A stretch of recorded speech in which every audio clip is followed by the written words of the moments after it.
Hello friends, नमस्कार। कैसे आप लोग? आशा करता हूँ बढ़िया होंगे, स्वस्थ होंगे, तंदुरुस्त होंगे। चलिए शुरू करते हैं। आज आप सभी के लिए एक बहुत ही महत्वपूर्ण टॉपिक मैं लेकर यहाँ पर आया हूँ, जिसका नाम है वर्ष 2022-23 में पशुपालन विभाग द्वारा उठाए गए महत्वपूर्ण कदम। ये जो टॉपिक है मित्रों, यहाँ से आपको सीधे सीधे वन लाइनर क्वेश्चन आपके एग्जाम में देखे जाएंगे। क्लियर है? तो चलिए शुरू करते हैं और चर्चा करते हैं अपने राजस्थान सरकार या पशुपालन विभाग द्वारा जो महत्वपूर्ण योजनाएं या फिर उनका जो प्रावधान किया गया है उसके ऊपर थोड़ी सी चर्चा करते हैं। क्लियर है? तो सबसे पहले अपने पास आता है पशु निशुल्क आरोग्यम योजना। क्या आया है? पशु निशुल्क आरोग्यम योजना। तो मित्रों, ये जो योजना है इस योजना का प्रावधान क्यों किया गया है, या इस योजना की सबसे पहले अगर बात करें अपन, तो इस योजना की शुरुआत कब हुई है? तो लिखिए शुरुआत। क्या लिखेंगे? योजना की शुरुआत। तो इसकी जो शुरुआत है मित्रों, याद रखिएगा 15 अगस्त 2012 को इसकी शुरुआत करी गई है। कब करी गई है? 15 अगस्त 2012 को इसकी शुरुआत हुई थी। क्लियर है? बात करें कि सर इसका प्रमुख उद्देश्य क्या था, तो लिखिए उद्देश्य। क्या लिखेंगे? उद्देश्य। तो इसका जो उद्देश्य था मित्रों, वो था पशुओं का निशुल्क उपचार करना। क्या करना? पशुओं का, लिखिए पशुओं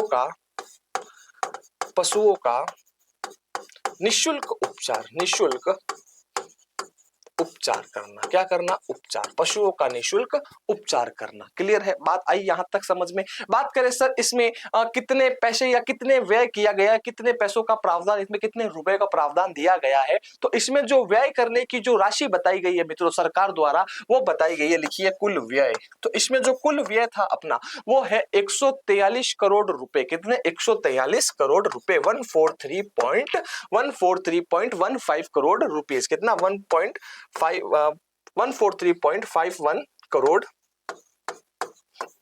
रुपए। क्लियर है? इतने पैसों का यहाँ पे प्रावधान दिया गया है। अब इस योजना के अंदर क्या क्या विशेषताएं है, इसकी विशेषताओं के बारे में यदि अपन बात करते हैं, तो लिखिए इस योजना में जो है 138 प्रकार की औषधियां और टीकों का सम्मिलित किया गया है। मतलब आपको अपने नजदीकी पशु चिकित्सालय में 138 प्रकार की औषधियां और टीकों के लाभ आप उठा सकते हैं। बाहर से आपको बिल्कुल भी खरीदने की आवश्यकता नहीं होगी, फ्री ऑफ कॉस्ट है। लिखिए इसकी विशेषताओं में, लिखिएगा विशेषता में लिखिए मित्रों कि 138 प्रकार की, कितने? 138 प्रकार की औषधियां और टीके, प्रकार की औषधियां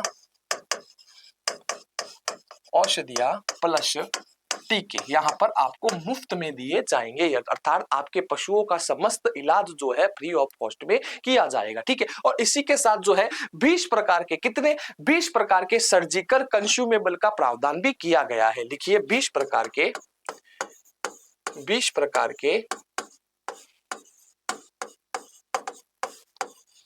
सर्जिकल कंज्यूमेबल का प्रावधान भी यहां पर किया गया है। क्लियर है? कितने? 20 प्रकार के सर्जिकल कंज्यूमेबल का प्रावधान भी यहां पर किया गया है। और इसका ये उद्देश्य रहा है कि आने वाले आगामी 3 वर्षों में, कितने? आगामी 3 वर्षों में 10 करोड़ से ज्यादा पशुओं का यहां पर मुफ्त में इलाज करवाया जा सकता है। लिखिए इसका उद्देश्य, महत्वपूर्ण उद्देश्य में ये लिख सकते हैं, या नोट लगाकर एक बात लिखिएगा कि आगामी 3 साल में, लिखिए आगामी 3 वर्ष में, आगामी 3 वर्ष में 10 करोड़ से ज्यादा पशुओं का मुफ्त इलाज होगा। लिखिए आगामी 3 वर्ष में 10 करोड़ से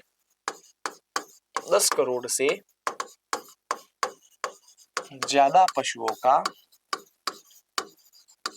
का इलाज संभव है। क्लियर है? इलाज होगा या इलाज संभव है, अपन लिख सकते हैं। और इस कारण पशुपालकों को, कितने पशुपालकों को लाभ मिलेगा? तो जो लाभान्वित पशुपालकों की जो संख्या है वो है अपने 3 करोड़ से ज्यादा। अर्थात लिखिए लाभान्वित पशुपालक। तो इनसे आपसे सीधा सीधा आंकड़ा पूछा जा सकता है कि इस योजना के अंतर्गत लाभान्वित पशुपालकों की संख्या कितनी है? तो याद रखिएगा 3.22 करोड़ पशुपालकों का यहाँ पर अनुमान लगाया गया है। कितने? 3.22 करोड़ पशुपालकों का। क्लियर है? पशुपालक। क्लियर है?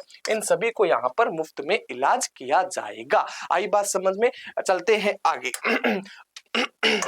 अब अपने पास आता है ग्रामीण विभागीय पशु चिकित्सालय सुविधा। क्या आई है? ग्रामीण विभागीय पशु चिकित्सालय सुविधा की यहाँ पर बात की गई है। अर्थात इसका अर्थ ये है मित्रों कि ग्रामीण विभाग जो है, ग्रामीण क्षेत्र जो होता है, क्या ग्राम पंचायतों में आदि में जो है अपने छोटे छोटे पशु चिकित्सालय उप केंद्रों का स्थापना यहाँ पर करने की घोषणा करी गई है। लिखिए वर्ष 2022 में, लिखिए वर्ष 2022 और 23 में कितने जो ग्राम पंचायत है, क्या है, वर्ष 2022-23 में जो ग्राम पंचायत है, लिखिए ग्राम पंचायतों में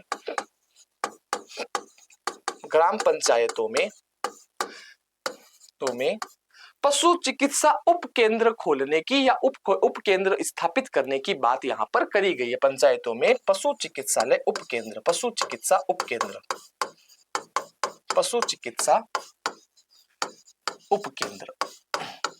केंद्र की स्थापना होगी। क्लियर है? और बात करें कि सर कितने उप केंद्रों की स्थापना होगी, तो इसमें बात आई है 300 उप केंद्रों की स्थापना। कितने? 300 उप केंद्र को स्थापना करवाए जाएंगे। क्लियर है? और इनमें से अभी जो है वर्तमान में जो है मित्रों, वर्तमान में 246 उप केंद्रों की स्थापना हो चुकी है। क्लियर है? 246 उप केंद्र की स्थापना हो चुकी है, हो गई है। क्लियर है? तो ये भी एक बहुत ही गर्व की बात है कि हमारी सरकार ने जो है बहुत ही अच्छा काम किया है। क्लियर है? बात करते हैं आगे, प्रथम श्रेणी के पशु चिकित्सालयों की स्थापना। तो याद रखिएगा मित्रों, राजस्थान में कब? राजस्थान में वर्ष 2022 में। कब? वर्ष 2022 और 23 में। वर्ष 2022 और 23 में तीन पशु चिकित्सालयों की स्थापना करने की बात कही गई है, जो कि प्रथम श्रेणी के हैं। कितने चिकित्सालय की? 3 चिकित्सालयों की, जो कि 3 जो है प्रथम श्रेणी के हैं। लिखिए इन तीनों के नाम। सबसे पहले की जो स्थापना करी जाएगी वो है चाक्षु, जयपुर में। कहां पर की जाएगी? चाक्षु।